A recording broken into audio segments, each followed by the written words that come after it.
Halo, Waalaikumsalam warahmatullahi wabarakatuh. Ada yang bisa dibantu? Ya, Miss, saya mau curhat sih dari pengalaman saya kerja di sini kayak gitu. Oke, sebentar Agent ya. terutama. Sebentar ya, tapi ingat ya, jangan pernah menyebut nama siapapun termasuk namamu sendiri karena saya tidak ingin setelah viral kalian minta take down. Oke, curhat tentang agent. Maksudnya gimana? Jadi gini, Miss, dulu tuh saya punya agent, nah, tapi orang sini, orang Hong Kong. Terus saya itu kerja kan di rumah majikan itu kan setahun sekali itu kan syuting pisah kan, stand pisah kayak gitu. Terus kan saya tanya dong sebagai anaknya dia, saya tanya ke dia bahwa pisah itu saya yang harus bayar apa majikan saya. Tapi agent saya itu mengatakan bahwa saya yang harus bayar katanya. Tidak perlu, saya tidak perlu ngomong sama majikan kayak gitu. Majikan kamu nggak usah bayar, ini urusan kamu sama aku. Itu menurut Miss Yuni bagaimana ya kalau agent seperti itu? Iya, saya kurang tahu agent seperti itu seperti apa. Yang saya tahu adalah saya cuma berbicara tentang peraturan yang ada di mana visa medical kontrak kerja itu yang menanggung majikan. Jadi kalau ada agent yang mengatakan bahwa itu antara kau dan aku, saya kurang tahu itu agent seperti apa. Mungkin agent yang tidak tahu aturan atau agent yang cari keuntungan saja. Oke, soalnya saya pernah menanyakan itu ke dia dan saya tidak boleh menegur ke majikan. Bahkan waktu itu saya udah pernah bayar ke agent saya tuh 720 kan.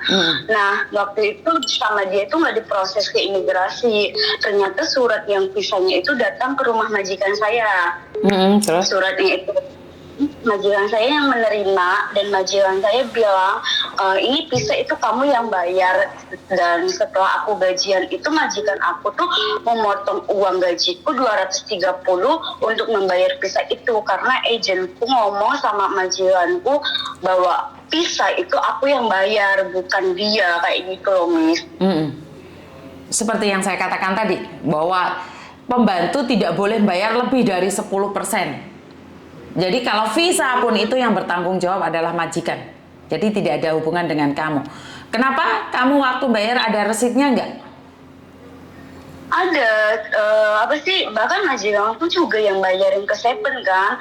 Dia bayarin 230, tapi pas aku gajian itu dia ya potong uang yang 230 itu dari uang gajiku. Karena agent ngomong sama majikanku, bisa yang bayar aku, bukan majikanku, kayak gitu. Oke, yang saya tanyakan adalah waktu kamu bayar agentmu ada resitnya enggak? Oh enggak, soalnya aku kalau ketemu sama agentku selalu di taman, nggak pernah ke kantor. Terus bagaimana orang percaya bahwa kamu bayarin agentmu? Bisa aja kamu bohong. Enggak, soalnya gini nih, aku ada buktinya, soalnya kan aku selalu WhatsAppan sama dia kayak gitu kan. Kamu Tapi screenshot WhatsApp-nya. Kamu screenshot WhatsApp-nya. Jadi sebagai bukti bahwa agentmu narik kamu lebih dari 10%. Oke.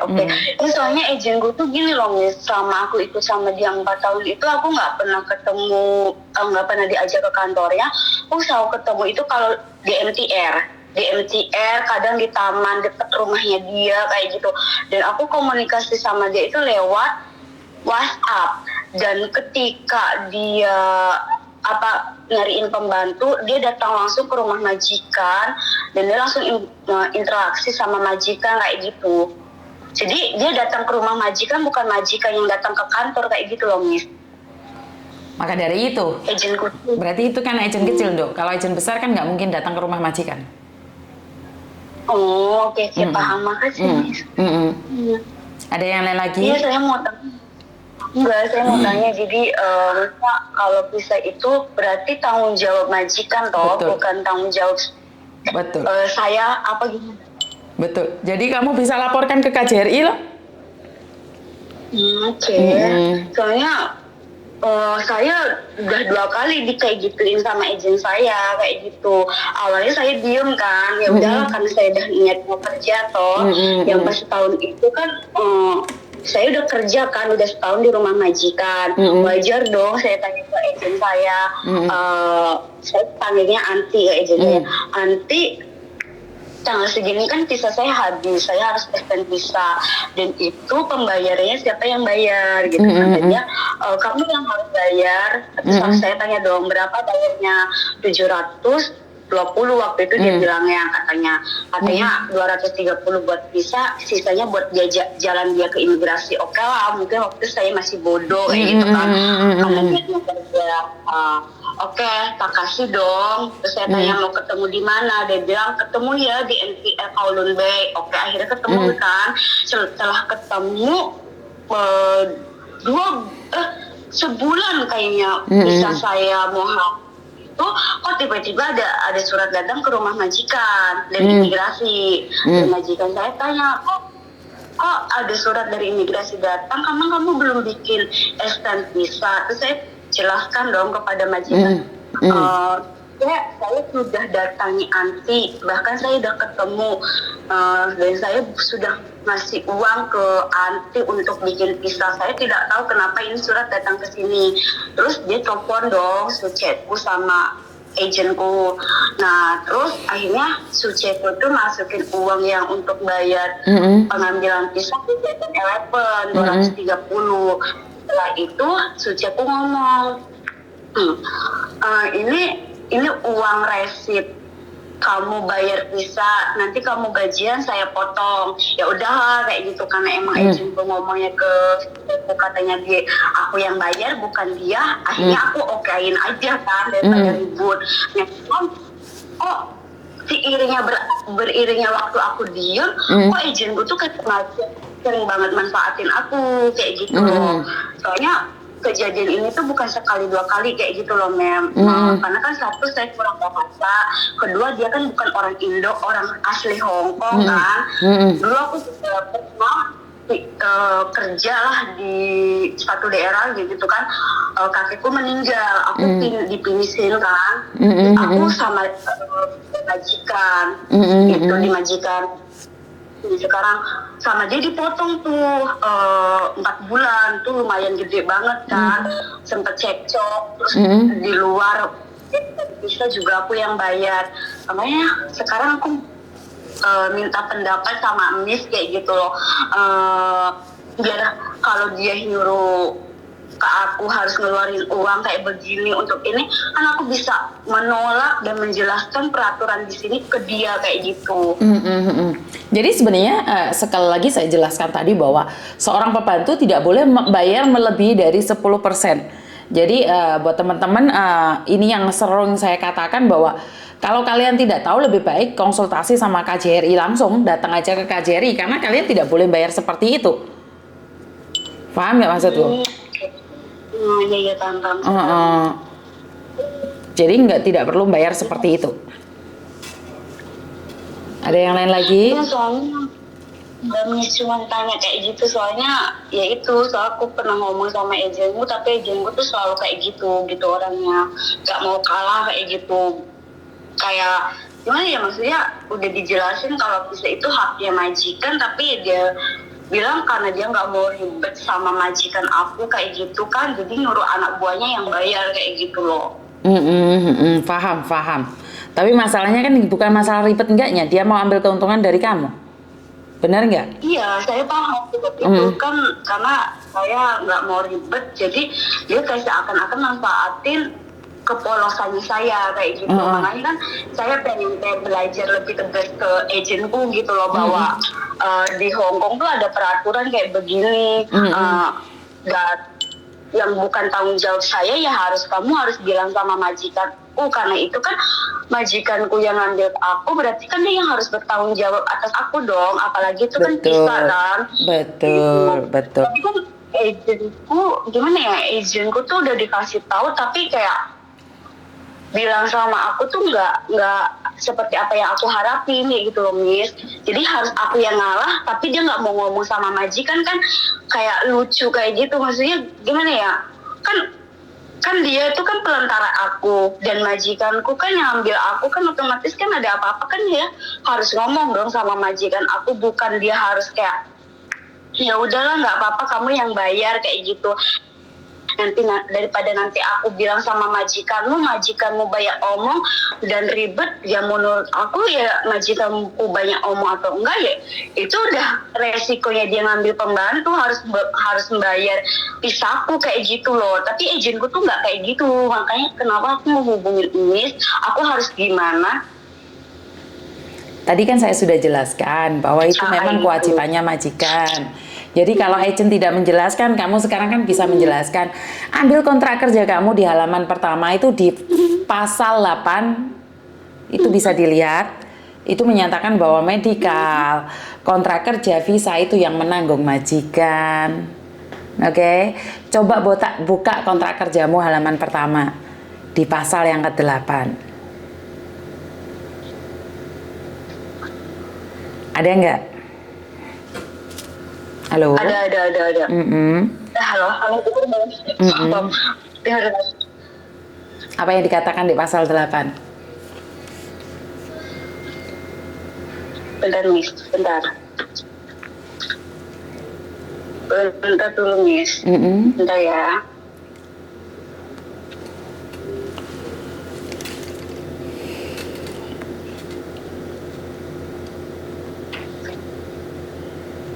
Kontrak kerja halaman berapa? Halaman pertama, pasal ke-8. Tapi ini pakai bahasa Inggris loh. Iya dong, kan makanya saya nyuruh kamu paham tidak? Tidak bisa, ini pakai bahasa Inggris, maaf. Nah, berarti di situ tolong ditranslatein.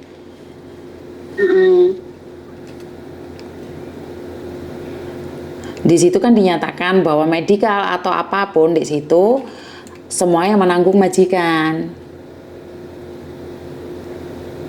Oh, berarti kalau misal ke pasal yang nomor 8 ini aku kasihin ke majikan, berarti dia paham ya, Miss? Ya harusnya paham dong. Oke. Makasih loh, Miss, infonya, bahkan udah ngasih tahu bahwa di kontrak kerja itu pun tertulis kayak gitu. Dan saya kan nggak ngerti dan nggak paham kayak gitu. Jadi nanti kalau misalkan majikanku bertanya dan memotong extend visa lagi kayak gitu kan, ataupun berarti gimana, kan aku bisa menjelaskan lewat kontrak kerja ini yang di nomor 8, biar dia memahami. Nanti kalau dia emang nggak paham apa yang aku maksudkan, biar dia sendiri bertanya sama agentku. Karena ini kan masalahnya agentku sendiri aja tidak mau menjelaskan ini ke majikan kayak gitu, selalu kayak menindas saya kayak gitu, harus kayak nurutin apa yang dia omongin, sedangkan menurut saya itu bukan kewajiban saya kayak gitu loh. Betul. Ya emang sih tidak banyak, cuma 230, cuman kan maksudnya heran kenapa harus kayak begini gitu, bukan sekali 2 kali bahkan kayak begini ya gitu loh, Miss. Paham. Sekarang kamu sudah tahu kan kamu sendiri bisa menjelaskan ke orang lain bahwa visa itu tanggung jawab majikan apapun yang terjadi. Oke, iya Miss. Makasih Miss, udah mau dengerin aku, udah mau ngejelasin bahwa visa itu bahwa visa itu majikan yang bayar kayak gitu. Kamu tahu aku dari mana, sayang? Aku selalu nonton YouTube-nya Miss Yuni tiap hari. Dengan adanya YouTube itu menurutmu bagaimana? Menurutku luar biasa sih, bisa menginfokan informasi yang penting tentang pekerja migran di Hong Kong terutama. Banyak dapat pengalaman kayak gitu, jadi yang tidak tahu jadi tahu peraturan di Hong Kong. Terus ketika dapat agent yang tidak baik, kita mengerti bahwa agent kita begini kayak gitu. Jadi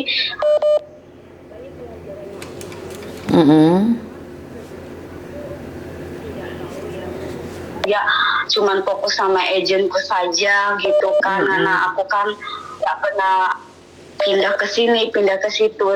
Sekarang semenjak aku sering nonton videonya Miss Yuni di YouTube tuh banyak pelajaran yang aku bisa ambil, entah itu dalam pekerjaan, majikannya seperti apa, agentnya seperti apa, itu aku bisa mengambil pelajaran dari situ.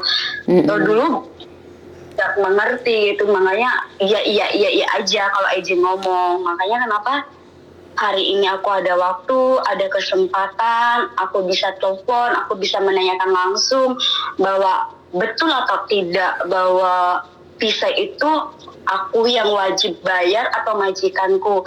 Karena gimana pun aku pengen ngerti, aku pengen paham yang sebenarnya kayak gitu, biar majikanku tidak seenaknya memotong untuk pembayaran visa punya aku kayak gitu, karena agentku yang tidak bertanggung jawab, tidak mau menjelaskan ke majikanku kayak gitu loh, Miss. Jadi sekarang sudah paham semuanya kan? Tentu, Miss. Berkat Miss Yuni yang mau ngedengerin penjelasan aku, ya mungkin aku sedikit agak gugup nih ngomongnya kan, agak sedikit berantakan. Aku kayak senang begitu Miss mau ngangkat teleponku, mau mengajari aku, suruh melihat di lembaran utama itu di kontrak kerja di nomor 8. Jadi aku paham, aku bisa menjelaskan itu ke majikanku suatu saat aku benar-benar membutuhkan. Oke, jadi ini adalah pengalaman juga buat teman-teman yang lain yang mau dengarkan curhatanmu ini. Jadi apa-apa itu kita harus berbicara berdasarkan fakta. Kita itu nggak perlu bertengkar. Kita secara elegan melawan majikan dengan peraturan yang ada. Jadi tidaklah keliru kita untuk melawan majikan yang melawan peraturan, dan kita juga tidak boleh melawan peraturan. Bener nggak? Iya betul nih, selama ini kan aku kalau disuruh kayak gitu aku cuma diem, karena emang dari awal tuh ya udahlah, aku kan niatnya mau kerja itu kan. Cuman kan makin kesini semenjak aku lihat YouTube-nya Miss Yuni gitu kan, kok makin mengganjal kayak gitu loh dengan peraturan-peraturan Hongkong yang dilakukan agentku terhadap aku tuh ngeganjel banget. Kok agentku gini banget ya sama aku. Dulu aku mau masuk ke majikan ini waktu dulu kakekku meninggal finish kontrak, aku dipotong. Boleh aku sebutin nggak Miss potongannya berapa? Boleh, berapa banyak sayang?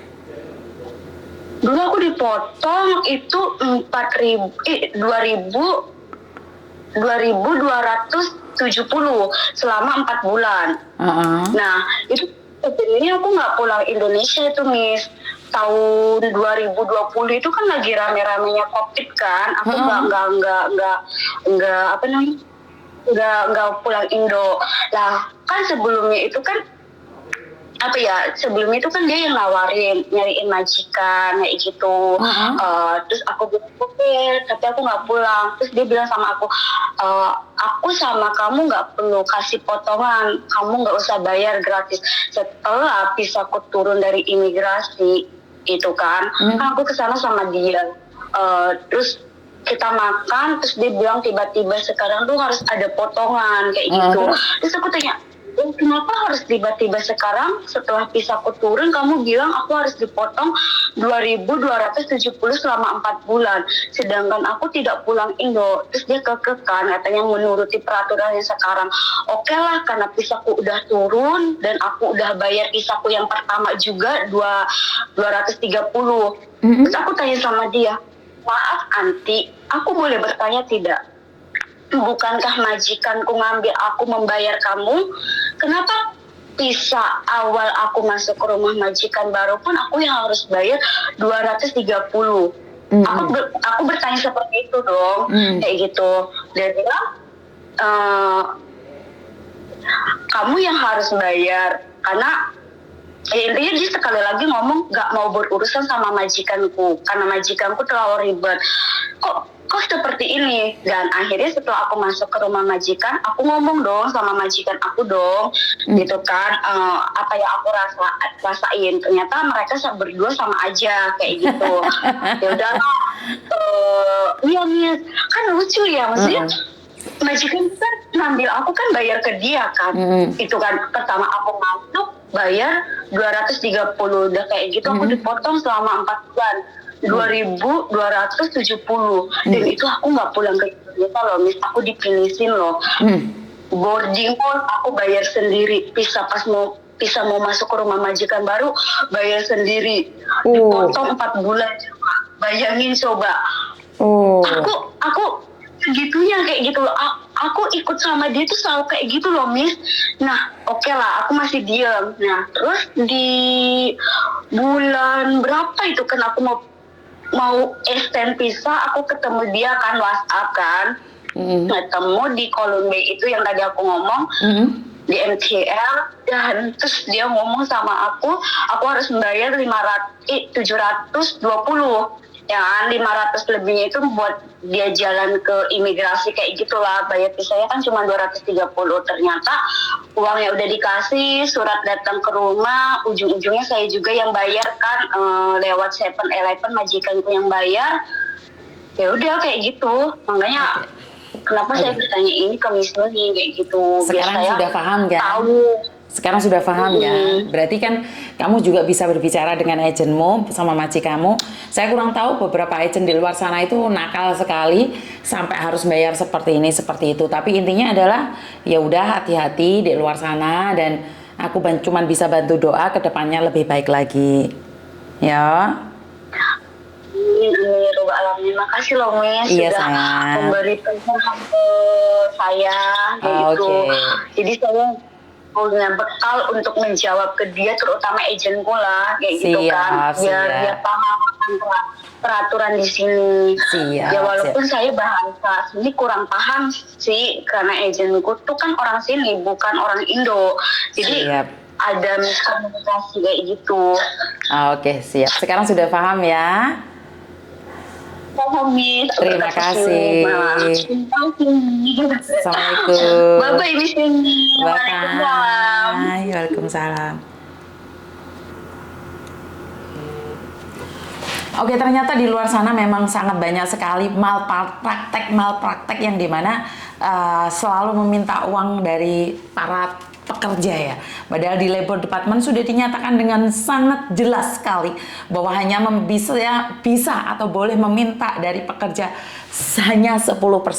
Dan saya rasa agen-agen kecil inilah yang meminta bayaran lebih banyak karena mereka sebenarnya tidak tahu peraturan dari labor, karena mereka sendiri tidak ada training dari labor, atau mereka memang sengaja karena mereka cuma numpang cop aja.